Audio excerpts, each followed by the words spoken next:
So, yun na nga guys. Magte-testing natin. Pagkukumpara natin itong aking gas type MEU.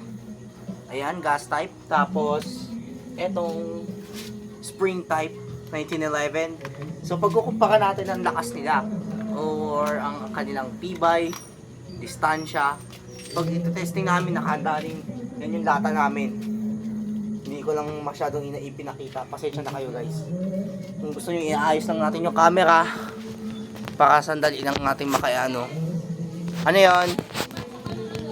Oh, wait lang. Wait lang, sige. Yun na nga. Sorry guys, napaano na naman ako.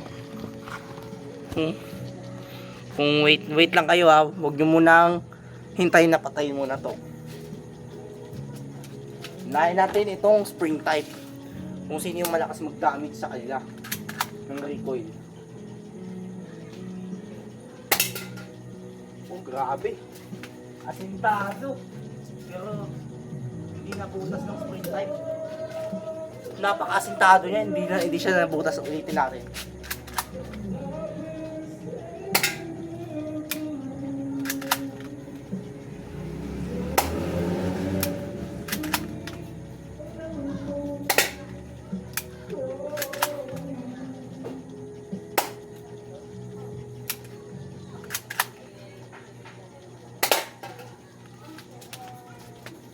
Ay, grabe.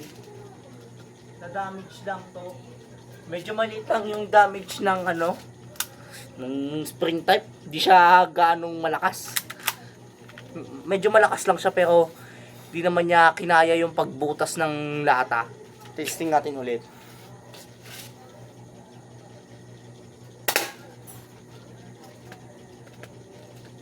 So, grabe.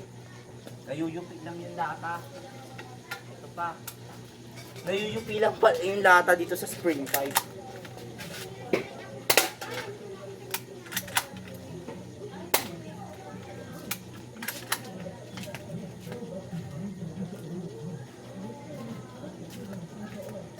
Ito pa.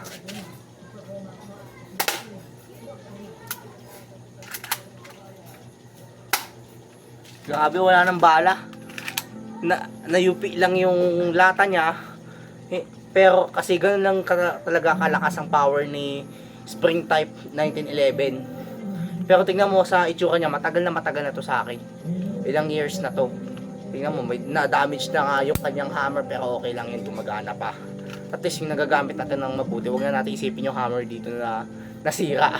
Pero okay pa naman. Pero nga lang ngayon, yung lata, hindi siya gaanong nabutas, hindi siya gaanong na-damage. Nayupi lang talaga yung lata mga tol. Yung lata na natamaan ng spring type dito, nayupi lang siya pero hindi siya gaanong nabutas. I-testing natin si gas type kasi baka siya yung malakas. Testing natin to ha. Reloaded kasi na to. Oh, grabe. Napakasintado nito talaga. Grabe, nabutas ni ni gas type si to. Kung silata, nabutas ni gas type. Grabe. Napakasintado niya. Napakalakas niya.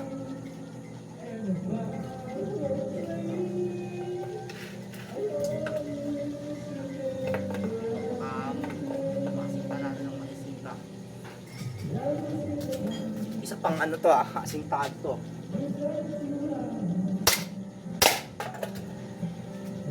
Grabe.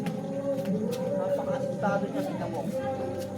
Butas talaga ni gas type. Ito yung kay spring type. Tapos ito yung kay gas type. Grabe. Yan lusot na lusot pa yung bala. Malakas talaga si gas type. Iba talaga yung mechanism power ni gas. Kasi itong si gas type, malakas. Tingnan natin na. Grabe talaga.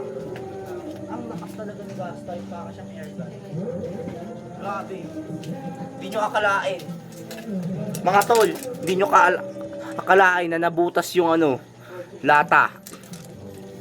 Tapos tignan mo dito. Lusot na lusot pa yung lata. Testing natin dito. Grabe, hindi nakapagtataka guys. Oh. Oh, grabe talaga. Hindi biro. Tol, grabe. Butas talaga yung lata. Pasok na pasok talaga siya. Hanggang dito. Damage yung dito niya. Hindi nakapagtataka, oh. Oh, di ba? Siyempre pasok siya diyan. Sabi ko talaga mas bakol talaga yung gas type. Soba sa lakas ito eh. Itong gas type talaga hindi biro. Kumpara sa spring type. Kalain nyo, mga tol, hindi talaga biro to. Grabe. Sobrang lakas talaga ni gas type. Napakalakas niya, para na talaga siyang air gun.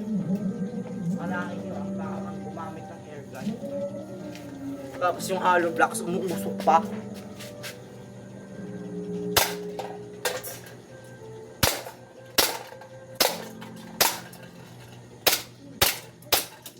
Yun.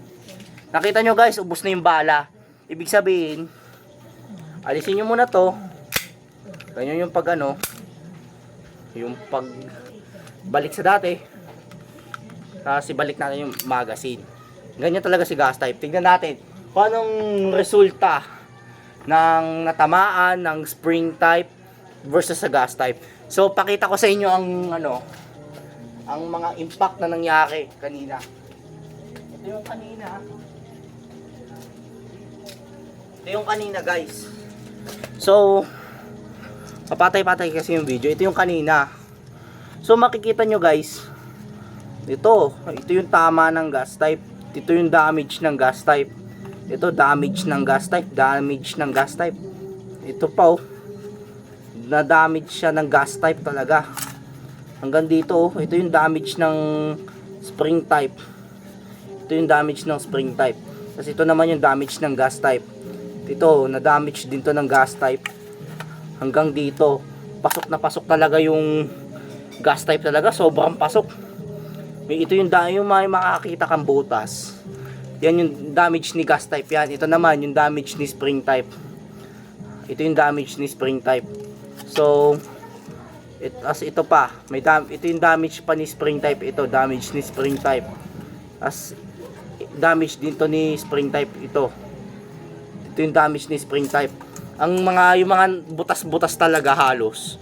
Yung pumasok yung bala, yun yung damage ni gas type. So, makikita nyo mga tol, malaki talaga ang pinagkakaiba ng impact ng spring type at impact ng gas type. Makikita nyo kung anong resulta, mapapanood nyo yan sa aking YouTube channel.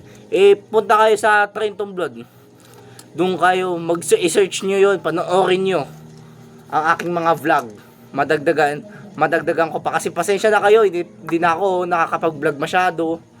Tsaka marami na rin akong ginagawa. So, eto, pinapakita ko na lang sa inyo ngayon yung anong resulta ng spring type tsaka ng gas type. Ito siya, ito yung spring type, ulitin ko, spring type, gas type, tas sa gas type.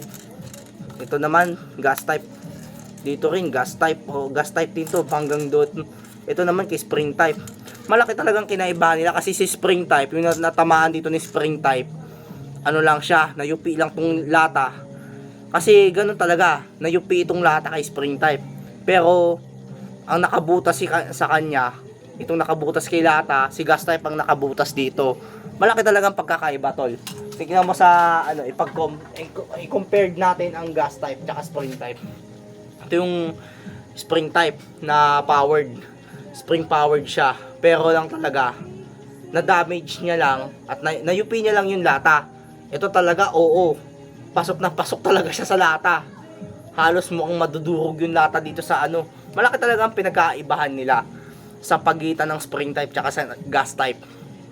So makikita nyo kung gaano ang sukat, ang bilis, yung power. Makikita nyo yan dito. Makikita nyo yung lakas, at yung kahinaan din nila. Mababasa natin sa kanilang sukat. Kasi itong ano, ito kasing spring type mura lang. Tsaka hindi mo na kailangan ng gas. Dito kasi sa gas blowback na 1911 is ano to, mahal talaga to. Talagang sa Vincent pa namin to binibili. Kasi ito, tignan mo yung ano, magastos pa sa gas, magastos sa bala. Kailangan mo talaga ng gas para mapaandar tong MEU na gas blowback airsoft pistol ko. Bibili ka pa ng gas kasi para magamit mo siya, may paputok mo siya, kailangan yung ng green gas. Meron ako sa kwarto pero hindi ko lang ipapakita ngayon. Pero ito naman dito sa spring type, okay talaga to sa spring type. Mas tipid sa bala. Hindi mo na kailangan ng gas. Hindi mo na kailangan ng gas. Tipid ka pa sa bala. Tsaka go ka lang. Go ka lang sa pag-asinta, sa pagputok. Pero lang talaga, hindi siya ganun kalakas na damage, mga tol. Pinag-uusapan lang talaga natin to. Hindi siya ganun kalakas na damage ng spring type. Kasi itong spring type, lang siya, medyo malakas lang siya. Nakakayupi lang siya ng lata, pero hindi niya kayang bumutas. Pero dito talaga, ito lang talaga ang mas mura, abot kaya, ng nabibili sa mga tabi-tabi, sa airsoft shop. Ito lang talaga ang mas mura talaga, mga tol. Itong spring type kasi dito hindi ka gagastos. Ang problema mo na lang, bala na lang. Hindi mo na kailangan ng gas. Kasi dito, makakatipid ka pa. Makakatipid ka pa dito sa spring type. Kumpara mo naman dito sa gas type, may kamahalan. May gastos.